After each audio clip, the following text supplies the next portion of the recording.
আমার বিজনেস আইডিয়াটি হলো, আমার কাছে একটা টিনের ড্রাম আর কাগজের ঠোঙা থাকবে, আর আমি বিক্রি করব ঝালমুড়ি। আমি প্রতিদিন 500 ঠোঙা ঝালমুড়ি বিক্রি করার টার্গেট রাখবো। মার্কেটে মুড়ি 50 টাকা কিলো। আমার একদিনের জন্য 10 কিলো মুড়ি চাই। 50 × 10 মানে 500 টাকা। 2 কিলো চানাচুর লাগবে, যার দাম 150 টাকা। 5 কিলো পেঁয়াজ লাগবে, যার দাম 160 টাকা। 4 কিলো শসা লাগবে, যার দাম 240 টাকা। 20টা পাতিলেবু লাগবে, যার দাম 100 টাকা। 1 কিলো সর্ষের তেল লাগবে, যার দাম 130 টাকা। আর 5 কিলো কাঁচা লঙ্কা লাগবে, যার দাম 300 টাকা। আর কাগজের ঠোঙা লাগবে 500 পিস, যার দাম 100 টাকা। যদি আমি টোটাল ইনভেস্টমেন্ট দেখি, তাহলে আমার লাগবে মোট 500 plus 150 plus 160 plus 240 plus 100 plus 130 plus 300 plus 100, মোট 1680 টাকা। 1680 টাকা আমার বিজনেস স্টার্ট হয়ে যাবে। আর আমি এক ঠোঙা ঝালমুড়ি 25 টাকা করে বিক্রি করব। তাহলে 500 ঠোঙা ঝালমুড়ির দাম হবে 500 × 25 মানে 12,500 টাকা। এবার এই 12,500 থেকে যদি আমার ইনভেস্টমেন্ট বাদ দিই, তাহলে হবে 12,500 মাইনাস 1680 মানে 10,820 টাকা। আমার পার ডে লাভ হবে 10,820 টাকা, মানে মাসে তবে 10,820 × 30 মানে 3,24,600 টাকা। বছরে হবে 3,24,600 × 12 মানে 38,95,200 টাকা। শরীর খারাপ বা কোনোদিন যদি আমি ছুটি নিই, তার জন্য 95,200 টাকা বাদ দিলাম, তাহলে আমার বছরে 38 লাখ টাকা লাভ থাকবেই থাকবে। এত টাকা তো আমি ইঞ্জিনিয়ার হয়েও কামাতে পারবো না। মানে তোর ঘরের লোক এই জন্যই তোকে স্কুলে পাঠায়, যে তুই পড়ালেখা করে টিনের ড্রাম নিয়ে ঝালমুড়ি বিক্রি করবি। স্যার, কোন বিজনেসই ছোট্ট নয়, আর কর্মের থেকে বড় কোনো ধর্ম নেই। ওই বেশি বড় বড় ডায়লগ বলিস না তুই।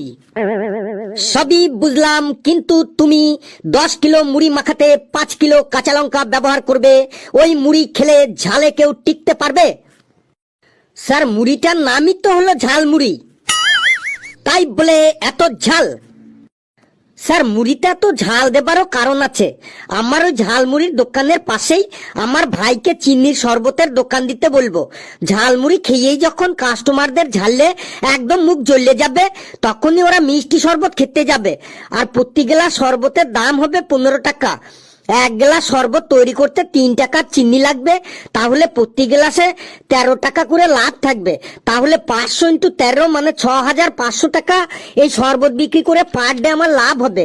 তাহলে 6,500 টাকা মানে মাসে হবে 1,95,000 টাকা, আর বছরে হবে 23,40,000 টাকা। কি সাংঘাতিক আইডিয়া রে! ওই শরবত খেয়েও যদি কাস্টমারদের মুখের ঝাল না দূর হয়, তখন কি করবি? স্যার, ওই শরবত খেয়েও যদি কাস্টমারদের ঝাল না দূর হয়, তাহলে আমি আমার কাকাকে ওই শরবতের দোকানের পাশেই ল্যাংচার দোকান খুলতে বলবো। ওই ল্যাংচা খেলেই ঝাল মিটে যাবে। ধরুন 100 কাস্টমারের শরবত খেয়েই ঝাল মিটে গেল, পরে রইল 400 কাস্টমার।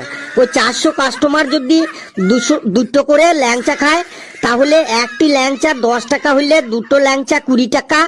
তাহলে 20 × 400 কাস্টমার মানে 8,000 টাকার ল্যাংচা বিক্রি হবে। আর 8,000 ল্যাংচা বানাতে 3,500 টাকা খরচ হইলে 5,500 টাকা পার ডে লাভ হবে।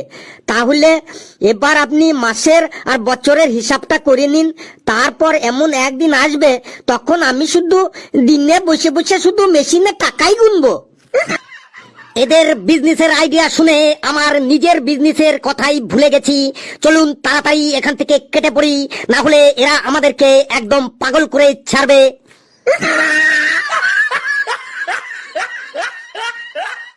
বন্ধুরা, ভিডিওটি কেমন লাগলো আপনারা কমেন্টসে জানাবেন। আর ভিডিওটি লাইক করবেন, শেয়ার করবেন যত খুশি, আর চ্যাপেই থাকবেন। আর হাসতে থাকুন, সুস্থ থাকুন। যত বেশি হাসবেন তত বেশি সুস্থ থাকবেন। আর আমার বিজনেস আইডিয়াটা কেমন লাগলো আপনারা অবশ্যই কমেন্টসে জানাবেন। করোড়পতি হতে হবে, করোড়পতি।